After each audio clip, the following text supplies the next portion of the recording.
Bueno, estudiantes de finanzas públicas, vamos a mirar aquí el último video que tenemos constitutivo de la materia. Este video es el tema del presupuesto.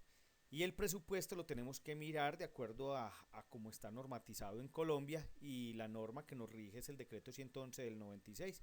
Entonces lo que vamos a hacer a continuación es hacer, se puede decir, un resumen muy esquemático de la complejidad que tiene este presupuesto. Entonces lo vamos a tratar de hacer digerible para cada uno de nosotros. Y con esto, entonces vuelvo y les repito, con esto finalizamos ya los temas de las finanzas públicas, del núcleo de finanzas públicas. Entonces, empecemos, continuemos. Bueno, ¿qué es el presupuesto? Entonces, lo primero que todo, que hay que decir que es un plan, o sea, con un presupuesto lo que está haciendo es una actividad de planeación. ¿Qué está planeando? Está planeando los gastos que se va a efectuar en una economía, ¿cierto? Entonces estos gastos tienen un tiempo determinado y se hacen por programas. Entonces, esto es un presupuesto. También podemos decir que a la vez de que es un plan, también es un instrumento. Entonces es un instrumento que utiliza las finanzas públicas, la gestión pública, para llevar a cabo para llevar a cabo en orden y bien planeado los gastos de una nación.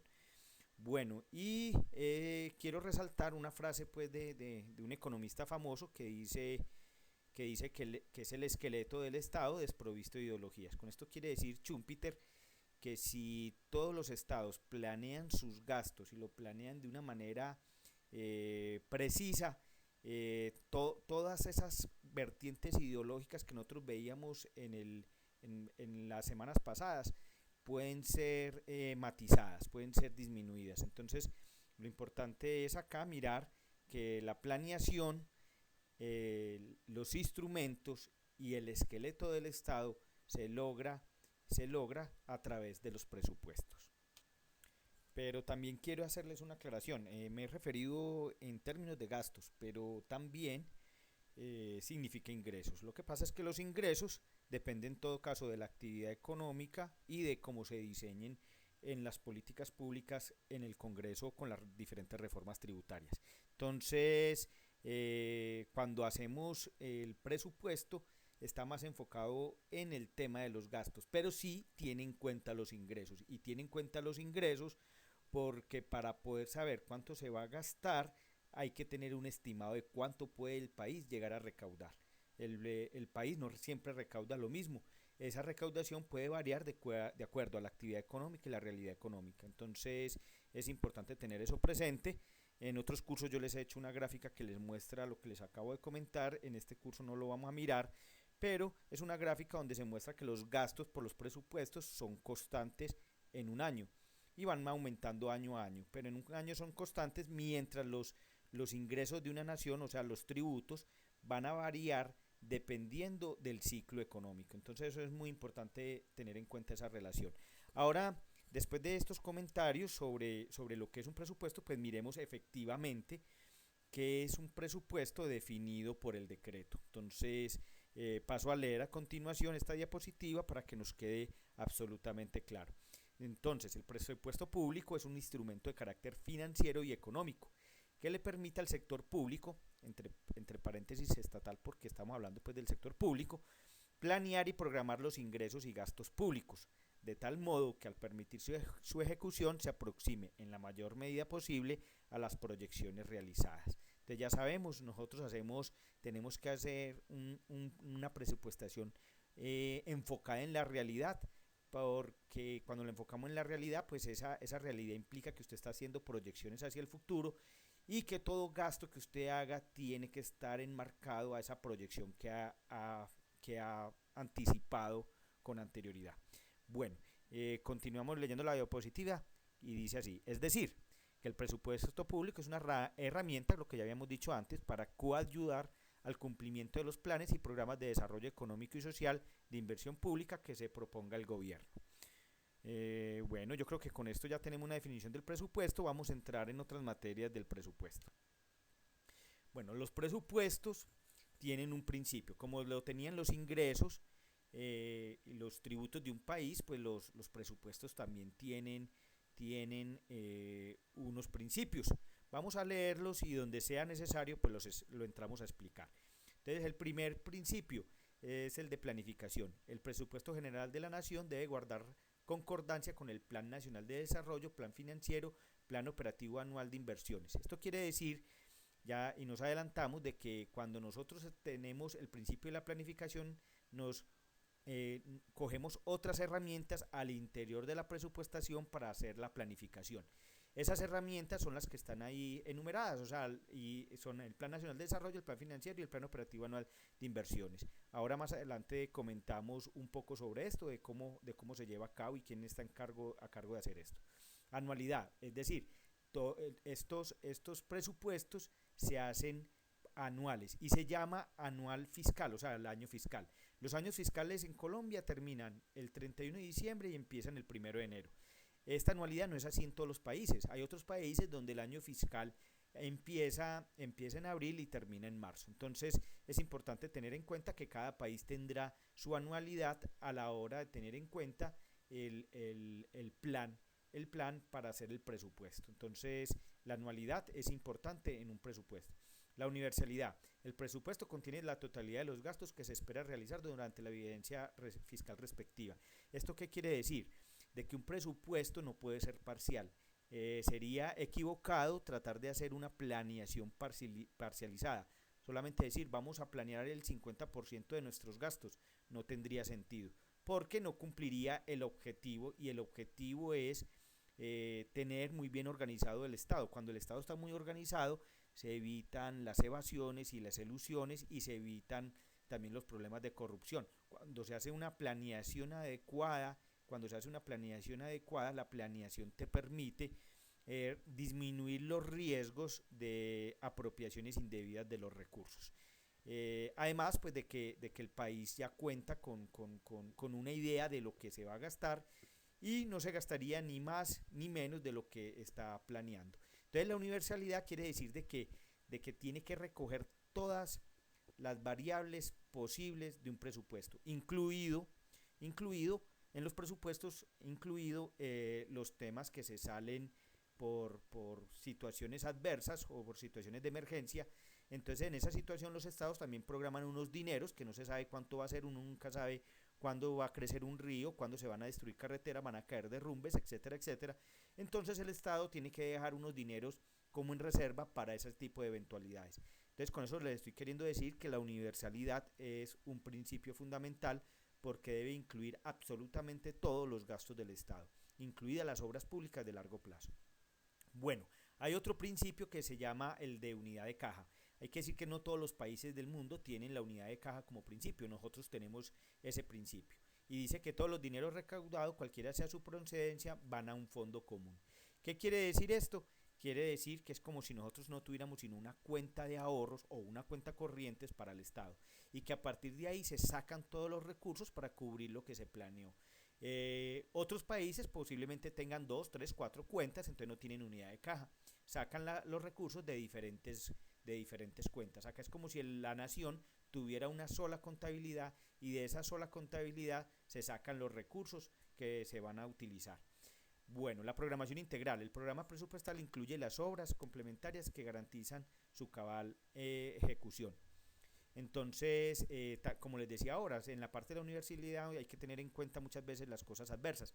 Acá en la integralidad también se debe tener en cuenta de que una obra viene acompañado de otros gastos que se hacen posterior o con eventualidades en las mismas obras. Entonces la programación integral está también tiene en cuenta todas las otras cosas que vienen acompañadas con los gastos públicos. La especialización. Las apropiaciones se deben ejecutar según su objeto y función para el cual fueron programadas. Entonces, cuando se hace el presupuesto, se dice, este recurso es para tal cosa, este recurso es para tal otra, este recurso se va a pagar aquello, este recurso va a estar destinado a aquella otra cosa. Esto es muy importante porque esa especialización nos permite mirar dónde se están yendo los recursos del Estado y a dónde se están planeando los recursos para ser invertidos. Entonces, eso es importante. Otro principio, y es fundamental por lo jurídico, es que el presupuesto es inembargable. Las rentas incorporadas en el Plan General de la Nación y bienes no son embargables. Eso quiere decir que nadie puede caer sobre, los jueces no pueden caer sobre las cuentas del Estado porque lo dejarían inmóvil.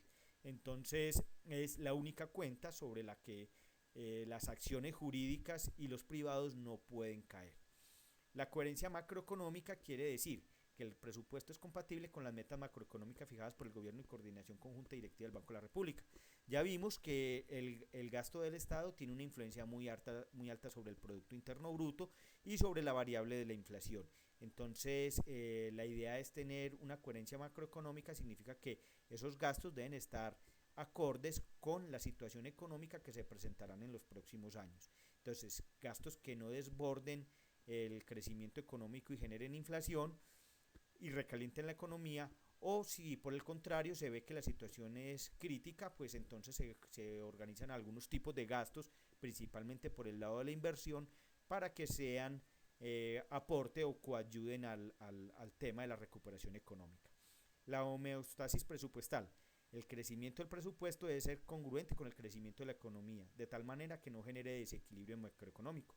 Entonces, no solamente basta de que hayan unas metas macroeconómicas para cumplir al otro año, sino que el crecimiento de la economía vaya acorde a esos gastos. Entonces es importante saber de que cuando en materia económica debemos mirar que los temas de inflación, empleo y crecio sean acordes, pero también las tasas de crecimiento sostenibles a largo plazo. Esto es lo que se conoce como homeostasis presupuestal. Esos son los principios del sistema presupuestal. Continuemos con la presentación del presupuesto. Los siguientes son los pasos de presupuestación. Los pasos de presupuestación es que todos los años, desde que empieza el año hasta que finaliza el año, estamos programando los gastos para los años futuros.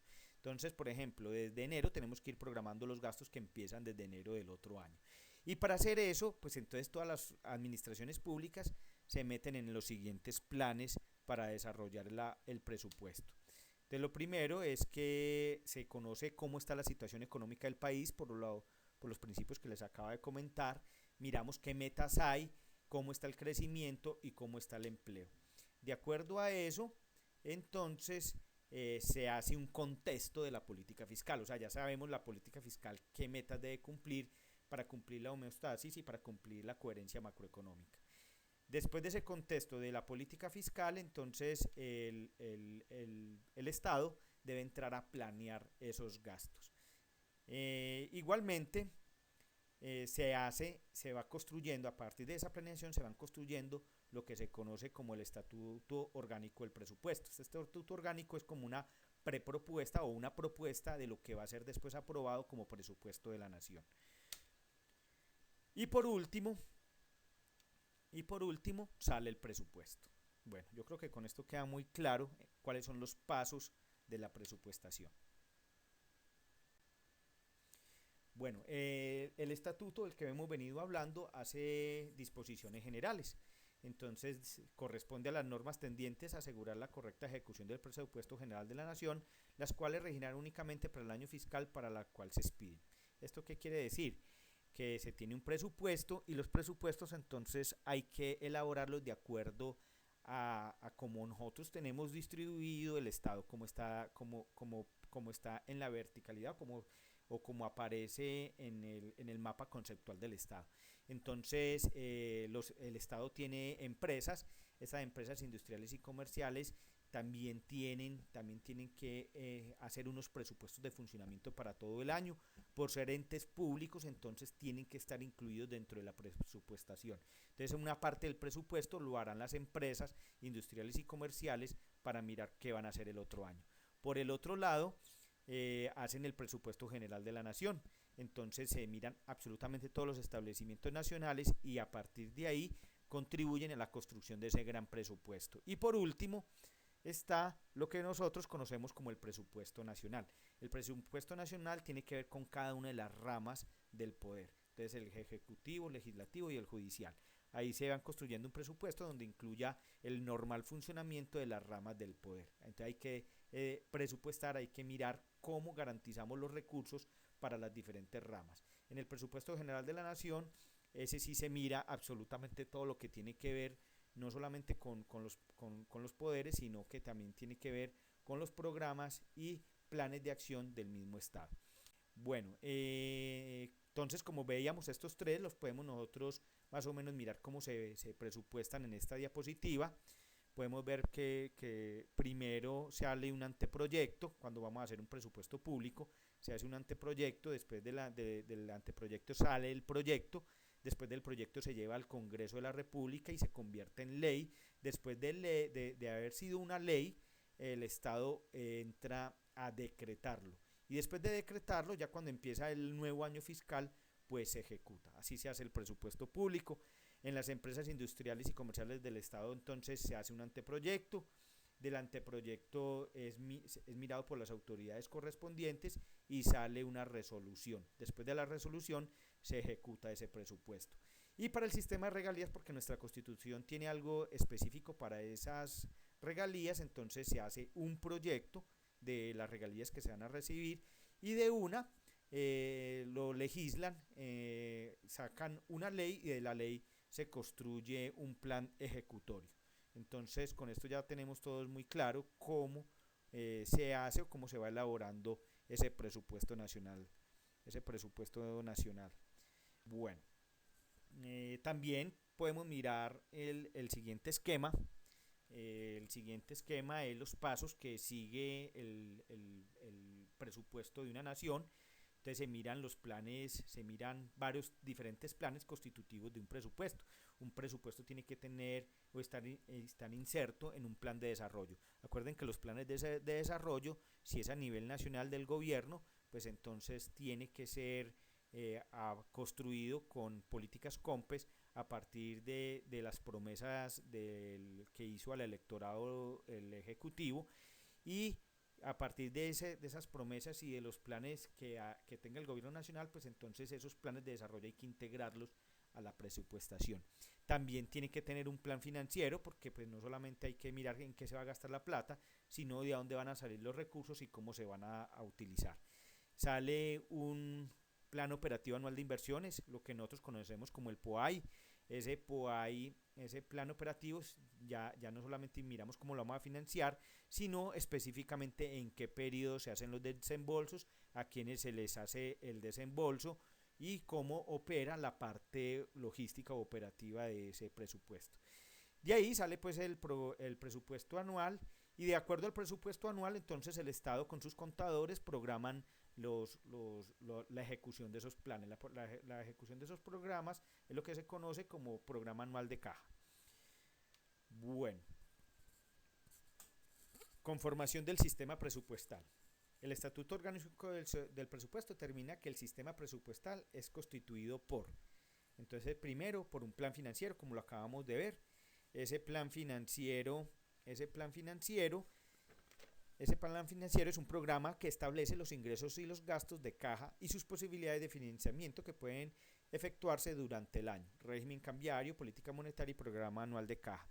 Entonces hay que decir que ese plan financiero lo presenta el Departamento Nacional de Planeación, se lo muestra al Ministerio de Hacienda. Cuando se lo muestra al Ministerio de Hacienda, el Ministerio de Hacienda construye una comisión que se llama CONFIS. Esta CONFIS es una comisión financiera para el presupuesto de la nación. Después de ser aprobado, lo llevan al Congreso. Y el Congreso, en sus diferentes discusiones y pasando por todos los trámites que tiene que pasar, es aprobado, y después de ser aprobado, pues entonces lo que les había dicho a ustedes se convierte en ley. Sigue lo que nosotros conocemos como el Plan Operativo Anual de Inversiones. Contiene los proyectos de inversión más viables y racionales de realizar de aquellos incorporados en el Banco Nacional de Proyectos del Departamento Nacional de Planeación, que guarda relación con el plan de desarrollo. Esto quiere decir de que en esa parte operativa ellos tienen que ver, en este plan operativo tienen que ver cómo incluyen todo lo que se incluyeron en los proyectos de planeación, o sea, las promesas que han hecho los diferentes candidatos para el desarrollo del país, cómo los integran a esa presupuestación. Entonces hay que decir pues que ese plan lo formula la nación y al igual que en el caso del plan financiero, lo formula con el Departamento Nacional de Planeación. Entonces el Departamento Nacional de Planeación él es el encargado de hacer la formulación de ese POAI. Y si son los municipios, entonces los municipios lo harán el 28 de febrero y si son los departamentos lo harán de marzo a julio. Harán marzo a julio y en este caso ya lo hacen los equivalentes al Departamento Nacional de Planeación, lo hacen sus equivalentes de los municipios y los departamentos. ¿Quién lo aprueba? Lo aprueba la nación a través de los famosos y conocidos COMPES. Los municipios lo aprueban los consejos y en los departamentos con las asambleas departamentales. El tercero es el presupuesto anual de la nación. El presupuesto anual de la nación se compone de las siguientes partes: presupuesto de renta y recursos de capital, sacan un presupuesto de gastos o ley de apropiaciones y las disposiciones generales. Hay que decir que, como hemos visto, el gobierno nacional recauda una gran cantidad de dineros, pero este dinero no se queda en el gobierno nacional central, sino que lo tiene que enviar a los municipios y departamentos a través de las transferencias. Entonces, estas transferencias y lo demás también está presupuestado a través de las leyes de apropiación. Bueno, y las que programa para los diferentes ministerios y las diferentes políticas y departamentos de los cuales está constituido el Estado para las rentas y recursos de capital. Bueno, con esto nos queda muy claro. Ahora, lo que les decía yo ahora, quién presenta, quién lo aprueba, aquí les queda esta diapositiva, no me detendré en ella, simplemente se las dejo en el aula virtual, ustedes pueden consultarla por si las quieren tener. Igual aquí mientras les estoy conversando pueden ir como anotándolas o parar el video para que hagan las anotaciones. Bueno, hay que hacer una aclaración y es que hay dos principios en el tema de la aprobación de los presupuestos. Y estos son los dos principios. Hay un principio que se llama el de la dictadura fiscal y dice así: si el Congreso no aprueba el presupuesto, regirá el proyecto presentado por el gobierno, incluyendo las modificaciones que hayan sido aprobados en el primer debate. Entonces ya sabemos, si algún presupuesto de la nación no ha sido lo suficientemente discutido o no ha tenido o no ha cumplido esos pasos por el Congreso de la República, se aplica el principio de la dictadura fiscal. Esto con el motivo de garantizar que en el país siempre haya un presupuesto de la nación. Porque si no lo aprobara el Congreso y no tuviéramos presupuesto, pues eso generaría un caos y un montón de problemas de ley. Entonces, para eso se ha dictado este principio, el de la dictadura fiscal. El otro es el del presupuesto repetido. Si el proyecto de presupuesto no hubiera sido presentado, o sea, si el gobierno por cualquier motivo no lo lleva al Congreso de la República, entonces el gobierno le toca adoptar por decreto el del año anterior. Esto no sucedería sino en casos muy especiales. Sin embargo, hay que tenerlo previsto y por eso sale este segundo principio en la parte que tiene que ver con llevar a cabo los presupuestos. Es muy importante porque dada cualquier situación, pues el gobierno no se puede quedar sin presupuesto y si no lo lleva al Congreso, pues entonces se tiene que repetir el anterior. No gustaría a un gobierno esto porque pues sabemos que todos los años, por las teorías del gasto que nosotros ya hemos visto, por cualquiera de ellas, pues los estados están constantemente incrementando sus gastos.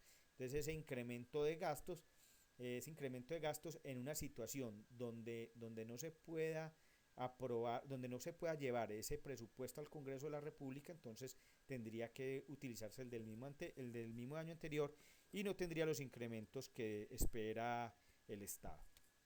Bueno, vamos a explicar algo sobre el tema de la flexibilidad del presupuesto. Entonces nosotros tenemos dos clasificaciones. Cuando se están haciendo los presupuestos, los planeadores tienen que preocuparse por las siguientes variables. La primera variable es un asunto de flexibilidad y el otro tiene que ver con el tiempo de ejecución de esos planes. Entonces, a medida de que los planes son más flexibles y se aprueban en el corto plazo, entonces perdón, a medida que son más flexibles y se aprueban en el largo plazo, pues serán más difíciles de programar para los años siguientes. En este caso sería el punto D que estamos viendo en la gráfica. Por el contrario, si un gasto presupuestado es de corto plazo en economía, recuerden que es menor a un año, y ese gasto es recurrente, o sea, todos los años se repite, esa presupuestación es más fácil de realizar. Entonces, cuando se está haciendo una planeación, los planeadores primero tratan de ubicar la flexibilidad y el tiempo para saber cómo programan en el tiempo esos presupuestos. Entonces los primeros y los más fáciles de ubicar son los de A y los más difíciles son los de B. Las flechas muestran el sentido de la dificultad para la realización de esos presupuestos. Bueno, tenemos la clasificación presupuestal. Entonces tenemos acá institucionales o administrativos. Veámoslos y ahorita les explicamos cada uno de ellos. Tenemos según el objeto del gasto, tenemos económico de transacciones, cuarto por funciones y quinto por programas. Entonces un presupuesto uno lo podría clasificar de cualquiera de estas maneras. ¿Eso qué quiere decir? De que si usted está gastando en salud, por poner un ejemplo, usted lo podría ubicar en cualquiera de esos 5 o en los 5. Entonces un gasto lo está colocando como administrativo. En la parte de salud, pues esos gastos de salud se van a la parte administrativa. Otros van para el objeto del gasto, otros para los programas. O sea, con esto estamos queriendo decir de que los gastos presupuestados, usted ese mismo gasto lo puede clasificar de diferentes formas. Y no necesariamente, si no está en el 1, no está en el 2, no necesariamente, porque un programa puede también tener aspectos administrativos y tener transacciones, por ejemplo, por transacciones económicas o por funciones. O sea, cada uno de estos programas tiene una distribución diferente. Los administrativos entonces miran a quién le corresponde las responsabilidades de ejecución. Esos son los institucionales o administrativos. En el objeto del gasto mira contablemente quién ejecuta el gasto. Si lo clasificamos por transacciones, se mira la influencia que tienen los programas de acuerdo a las transacciones que se vayan a hacer. Si es por funciones, entonces se mira si son por recursos propios, si son son diferentes destinos que tienen, o si son de capital. Es decir, ahí los gastos normales que cada uno de nosotros hicimos en las tareas de la presupuestación que les coloqué en uno de los frutos. Entonces, observemos que cada una de estas tiene una clasificación diferente. Y la última, presupuesto por programa. Entonces, si hay programas de mujer, si hay programas de salud, de medio ambiente, pues entonces esos mismos gastos que pueden estar por allá siendo administrativos o de transacciones, podrían sumar aquí en el quinto lugar, pero por el lado de los programas. Entonces, son diferentes formas de clasificarlos, porque dependiendo de los analistas políticos, sociólogos, economistas, hacendistas públicos y demás, les interesará ver cómo están presupuestados los gastos de un país, dependiendo de la forma de agregarlos. Bueno, en todo caso les quiero pedir el favor de que revisen con más detalle cuáles son las clasificaciones de cada uno de estos gastos, pero igual pues creo que se entiende de que un presupuesto, dependiendo de la forma de agrupación, pues recibirá un nombre. Ahora vamos a mirar lo referente a lo que ustedes hicieron en el pasado fruto y que tiene que ver con los controles del presupuesto. Entonces, después de haber hecho una presupuestación, el Estado tiene que entrar en su ejecución a hacer una permanente revisión. Bueno, y no solamente el Estado, porque también están la ciudadanía las que pueden hacer esa fiscalización o ese control del presupuesto de una nación. Entonces, el primero que les voy a mencionar es el control financiero. Entonces, los controles financieros generalmente los hacen los bancos privados y públicos, lo hacen las superintendencias, los bancos lo hacen como autorregulación, Y también están revisando permanentemente todas las cuentas que tienen que ver con el sector público, pues para que no hayan desfalcos, ¿cierto? Entonces ese control financiero lo hacen también los bancos privados, lo hacen las superintendencias bancarias. Entonces las superintendencias son las que están constantemente revisando que desde el punto de vista financiero estén haciéndose los controles adecuados, que se estén gastando las plata y no se las estén robando. Y también lo hacen, y ustedes algunos en sus frutos lo entregaron así, lo hacen las Controladorías Generales de la Nación. Entonces la Controladoría se revisa financieramente que esos recursos si estén destinados de acuerdo a cómo se presupuestó la nación o cómo se presupuestaron los departamentos o municipios. Bueno, el siguiente para comentarles es el fiscal. El fiscal lo hace la Contraloría Nacional, o sea, lo hacen también las Contralorías. La Contraloría Nacional la hacen las Contralorías departamentales y lo hacen las Contralorías municipales. Entonces, ellas se encargan de mirar que todos esos recursos se gasten de acuerdo a cómo fueron presupuestados y que tengan la destinación para las cuales fueron programadas. Entonces, tienen que estar constantemente revisando que esos recursos se estén haciendo y se estén ejecutando de la manera adecuada. Otros que pueden hacer los controles son los que se conocen como los controles de carácter administrativo. Entonces, los controles administrativos los hacen los tribunales contenciosos administrativos a nivel nacional, los hacen las procuradurías y los hacen la Defensoría del Pueblo. Entonces, ellos miran que no ni desde lo financiero ni desde lo fiscal se estén ejecutando las cosas, sino que desde el destino que tenían y que la parte operativa y en la parte funcional administrativa se esté llevando de una manera adecuada. Entonces, para mirar ese presupuesto que verdaderamente cumpla con las normas, se encargan estos tres entes. Vuelvo y se lo repito: Tribunal Contenciosos Administrativos, la Procuraduría y la Defensoría del Pueblo. El otro control lo hacen lo que conocemos como el control social. Esto lo puede hacer el ciudadano común y corriente, puede a través de derechos de petición pedir cuentas sobre cualquier obra o sobre cualquier cosa que esté planeada, que esté en los planes de desarrollo. Puede a partir de ahí irse a las otras instancias para hacer los reclamos por problemas de malversación de fondos o demás.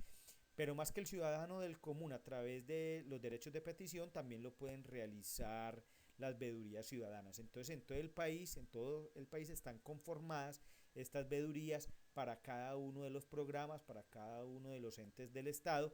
Y estas veedurías, la ciudadanía en un momento dado puede denunciar y hacer los requerimientos necesarios para que se cumplan estos presupuestos o se juzguen a las personas que estén malversando fondos y demás. Y por último, muchos de ustedes también lo hicieron en el fruto, tienen que ver con el control político. El control político entonces lo realizan a cabo el Congreso de la República y lo realizan los consejos y los departamentos. Este control político significa que ellos pueden citar a cualquier persona, funcionario público o persona que reciba dinero del erario público, lo citan y le pueden hacer preguntas sobre determinados planes de desarrollo, sobre propuestas, programas o gastos que está haciendo la nación de ese presupuesto que ya se hizo. Entonces, como pueden ver, hay buenos controles, aunque en Colombia se critica mucho que hay muchos controles, pero igual se sigue perdiendo la plata. Posiblemente no funcionan estos controles de la manera que quisiéramos, y para eso es tan importante que la sociedad con sus veedurías ciudadanas estén permanentemente vigilando, para que obliguemos a los demás entes del Estado a preservar los recursos de todo el país. Y por último, quiero hacerles comentarios varios. Estos comentarios varios son unos bullets aparte que de pronto en el resto de la presentación no he hecho y que son importantes de comentar. Entonces, por ejemplo, si un presupuesto público va a ser aprobado a nivel de municipio, pues entonces eso ya se llama, es una ordenanza. Si se hace a nivel departamental, eso ya se llaman acuerdos. Hay una cosa que se llama el situado fiscal y el sistema general de participación. Esto tiene que ver específicamente con la parte del presupuesto que va de la nación a los municipios. el situado fiscal hay un porcentaje obligado de cubrir unos determinados gastos a los departamentos. Y el Sistema General de Participación son los programas que están a cargo del Gobierno Nacional Central, pero que operan en municipios y departamentos. Entonces el Estado tiene que situar, como dice la palabra, tiene que colocar esos recursos disponibles para cubrir la educación en esos departamentos y la salud y otros como las pensiones y demás, para que hayan los recursos necesarios para satisfacer pues todas estas responsabilidades que el Estado ha asumido en las regiones. Otro término es el de la descentralización. Nosotros por ahí comentamos muy brevemente algo sobre descentralización. Sabíamos que la descentralización se puede dividir en descentralización política o descentralización financiera. Y en ese sentido hay que decir que en Colombia existe una descentralización parcial. Eso quiere decir que para algunas cosas es responsabilidad de la nación lo económico, aunque la parte administrativa esté en las regiones. Entonces esa descentralización se da de una manera relativa. Esta es una de las discusiones permanentes en Hacienda Pública, que sería otro núcleo aparte que no es del caso comentar. Este tema tiene ancho y largo, el tema de la descentralización. Hay unos países más descentralizados que otros. En temas políticos, Colombia se caracteriza por ser centralizado y poco descentralizado. En muchas partes del mundo dicen que los gastos deberían ser centralizados y las decisiones políticas descentralizadas. Hay quienes dicen que no, que debería corresponder también a los gastos. Bueno, esta es una discusión en la cual no nos vamos a meter, pero en todo caso quería comentárselas para que quede ahí como inventario. Y eso tiene que ver también con lo que se conoce en el ámbito como las autonomías relativas. Entonces hay ciertas autonomías y esas autonomías tienen que ver, por ejemplo, con los resguardos indígenas, que son considerados como si fueran municipios, o como los distritos especiales, o como otros que se me escapan ahora, que tienen que ver con el tema de las reservas campesinas y otros entes que funcionan como si fueran municipios. Y el municipio ahí pierde autonomía y se la gana la comunidad. Eso está en la Constitución y es un tema de discusión en el actual proceso de paz y en las discusiones de las reformas que vendrán hacia el futuro por discutir en Colombia. Bueno, ya con esto creo que queda muy claro. Les dejo esta presentación. Disculpen si lo he hecho muy rápido y atropellando. El presupuesto es muy denso.